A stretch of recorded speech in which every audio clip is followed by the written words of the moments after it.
कानून की जरूरत हर राज्य में मुझे लगता है। रमनीश भाई मेरी इस बात का जवाब दीजिए, तो क्या फांसी से रुक जाएगा?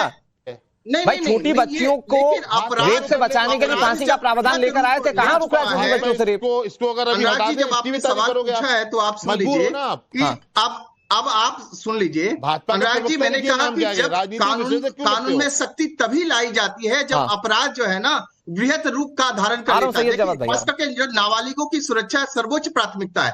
लव जिहाद के माध्यम से जबरन धर्मांतरण के पीछे नाबालिग हिंदू जो लड़कियां हैं उसको निशाना बनाया जाता है। ऐसा होना बड़ा मुश्किल है। कोर्ट को खत्म कर देना चाहिए जो इस तरीके की बातें करते हैं। नजीम भाई अगर फांसी की सजा का प्रावधान होगा, मैं कह रहा हूं प्रावधान, सरकार का प्रावधान का है सर, सजा कोर्ट को ही सुनाना है, सही गलत समझकर सजा कोर्ट को सुनानी है सर।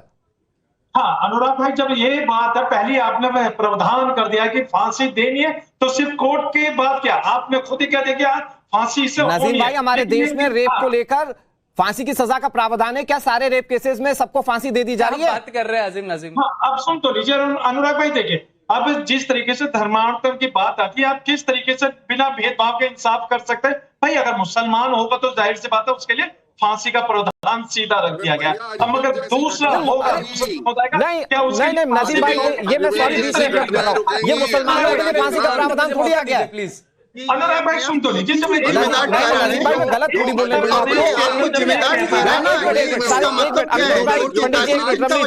एक मिनट प्लीज, मैं चर्चा में बैठकर गलत बातों को इंडोर्स नहीं करने दूंगा नजीम भाई।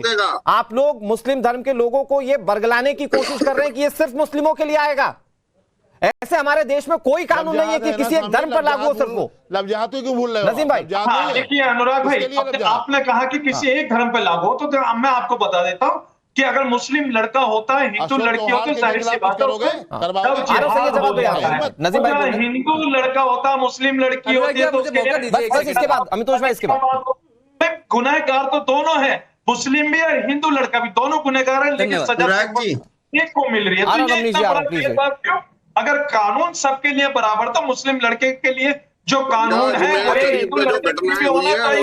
वो कैसे रुकेंगी बताइए?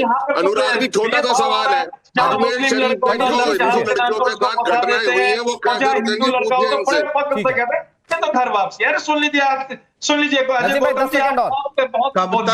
सुन लीजिए, हम मुसलमानों की भी, भारतीय नागरिकों की बात सुन लीजिए। अरे भाई अल्लाह का शुक्र है हम लोग भारतीय हैं, हम लोग भारतीय और आप हमारे भाई हैं। और देखिए ये तो बता दो भारतीय जी, अरे भारतीय जी ये तो बता दो, अजमेर शरीफ में जो हिंदू लड़कियों को ब्लैकमेल करके उनका धर्मांतरण कराया गया, उन्हें रोजा रखने पे जो मजबूर किया गया, वो कौन सा धर्म है? ये तो बताओ भारतीय। अनुराग जी मैं एक बार मेरे को 10 सेकंड दिया।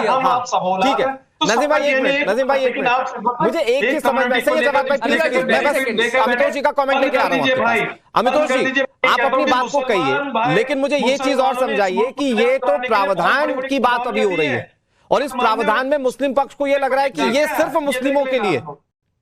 जी हाँ, आपका सवाल किससे था? अनुराग जी कोई पहली बात नहीं, इनको लगेगा कि यही खतरे में आ गए। देश में जब भी कोई कानून आएगा, ये 106 अमेंडमेंट के बाद, लेकिन इनको लगा हम पे आ रही, वहां पे कोई मुसलमान समुदाय का नाम लिया है नहीं, क्रिश्चियन का नाम लिया है नहीं, बुद्धिस्ट का नाम लिया है नहीं। It's an anti religion conversion law. अब मैं आपको कुछ एक आंकड़ा देना चाहता हूं, इन्हें बोला और मैं प्रश्न चिन्ह खड़ा करूंगा आपके माध्यम से इन सब पे जो ये बात नैरेटिव फैला रहे हैं। सीतापुर के अंदर में एग्जांपल हुआ था, हिंदू लड़की थी, उसको कन्वर्ट करने पे मजबूर करा। बेंगलुरु में वह महालक्ष्मी को 30 टुकड़ों में काट दिया, मुसलमान कम्युनिटी से आता था अक्यूज। आगरा के अंदर में फाहिद हुसैन ने टैप करा माइनर हिंदू गर्ल को, रेप करने की बात हुई। बरेली के अंदर में अली अहमद था जिसने एक हिंदू लड़की को रेप करने पे करा, उसको लाइफ इंप्रिजनमेंट की सजा दी। कावरधाम में साहिल खान ने करा, महाराष्ट्र में करा। निरंतर एग्जांपल है जहां पर मुस्लिम कम्युनिटी से आए हुए अक्यूज अपनी आइडेंटिटी बदलते हैं, कन्वर्ट, फोर्स और रेप करने पे मजबूर करते हैं। एक उदाहरण ऐसा दे दीजिए जहां पर हिंदू ने किसी मुसलमान लड़की के साथ इस तरह का कोई कराओ। लेकिन देखिए दिक्कत क्या है, जो गलत होता है वो चीखता है और चीखता यह है मिसगाइड करने के लिए। ठीक है, सही है जवाब भाई, ठीक है आ रहा हूं अजहरी साहब। अरे मैंने अनुराग जी पूछिए ना इनसे, पूछिए इनसे कि कौन सा सही है जवाब, मेरा सवाल सुन लीजिए फिर बताइए। बहुत निकल करके आए। अरे नाजिम रुको, सही है जवाब, बहुत अच्छी बात निकल के आई कि बहला फुसला करके लोग जो है धर्मांतरण करवा लेते, बहला फुसला करके धोखे से। तो भाई साहब लोग तो बहला करके फुसला करके झूठे वादे करके वोट भी लेते हैं। उनके ऊपर, उन नेताओं के ऊपर कब कार्रवाई होगी? आते हैं बड़े बड़े जुमले फेंक करके, झूठे वादे करके जनता के साथ वोट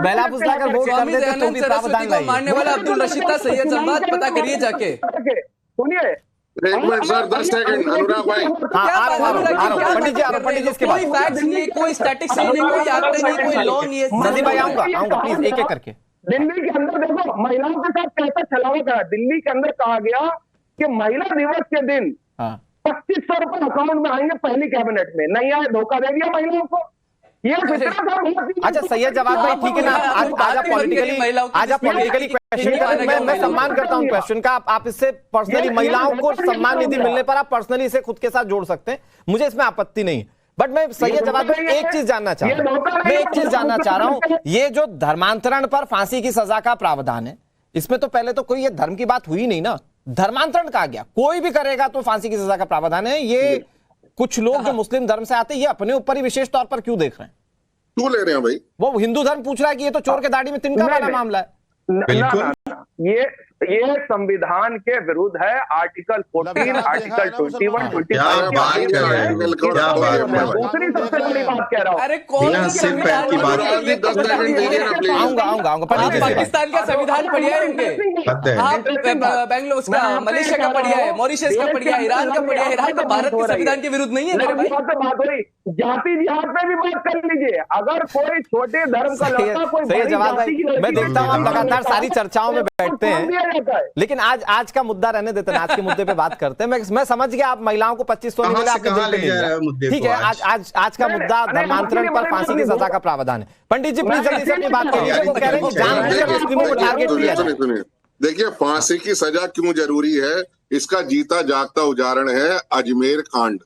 अजमेर कांड जहां लड़कियों को ब्लैकमेल करके रोजा रखने के लिए मजबूर किया गया, उनसे नमाज पढ़ने के लिए मजबूर किया और जबरदस्ती उनका धर्मांतरण कराने के लिए मजबूर किया, क्योंकि उनके अश्लील चित्र और वीडियो एक खास समुदाय के लोगों ने बना रखे थे।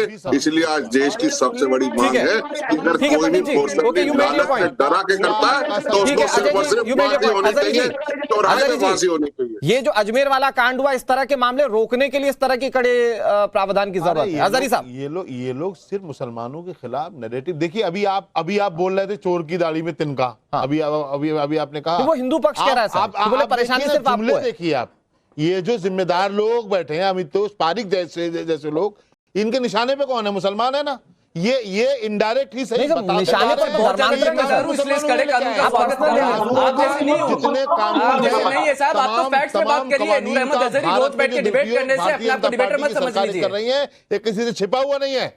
अमितोष पारिक जी तो अरे मेरे भाई, कन्वर्जन से और लॉ से दिक्कत क्या है तुम्हारे को? दिक्कत क्या है? क्या इस्लाम से कन्वर्जन हो सकता है? अनुराग जी, इस्लाम से कन्वर्जन हो सकते हो क्या? रमनीश जी, आप तो ही बताइए। मुस्लिम पक्ष के मन में ये बात है कि ये तो सिर्फ उनको टारगेट करने के लिए किया जा रहा है।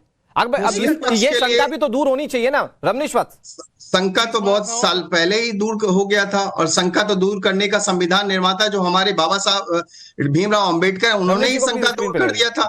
सुनिए, भारत पाकिस्तान विभाजन जो उन्होंने किताब लिखा था, सब पेज नंबर 123 क्या कहता है उसमें? भारत के सारे मुसलमान पाकिस्तान चले जाना चाहिए। तो पेज नंबर 125, मुसलमान भारत में जब तक रहेंगे यहाँ पे कभी सांप्रदायिक शांति नहीं, सद्भाव नहीं आ पाएगी। कहा था जो संविधान करते रहते हैं ना, इन्हीं लोगों के लिए उन्होंने कटाक्ष किया था, उन्होंने किताब में रिपोर्ट किया था। फिर बात करते हैं संविधान और लेकिन जबरन धर्मांतरण जो है, लव जिहाद के मामले में हिंदू धर्म बल्कि भारतीय संविधान की सभी धर्मों में बराबर हाजी नजीम खान साहब, हाजी नजीम जी और अजहरी साहब, एक minute, okay, let's make it stop. मैं एक चीज पूछता हूं और मैं चाहूंगा कि मुस्लिम धर्म के जितने भी हमारे गेस्ट हैं वो सिर्फ इस पर जवाब दें। बहुत आखिर समय, नजीम भाई लास्ट में खुलकर कह दीजिए कि कन्वर्जन रुकना चाहिए, बात खत्म हो जाती है। अनुराग भाई, कहाँ कन्वर्जन होता है? कहीं कन्वर्जन नहीं होता। ये तो जबरदस्ती एक समुदाय को टारगेट करने के लिए इतना ही प्यारा है ना, वापसी कर लेना भाई। इनके पूर्वज में सच कोई कन्वर्जन नहीं बोलेंगे, नहीं बोलेंगे और इसीलिए